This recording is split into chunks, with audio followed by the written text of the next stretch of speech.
Alright, so it's off now. I hit the power button on the remote. Not going to do anything. So then I go and hit the power button on the system.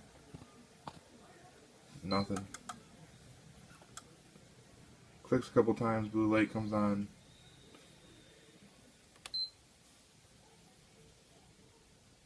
And then nothing.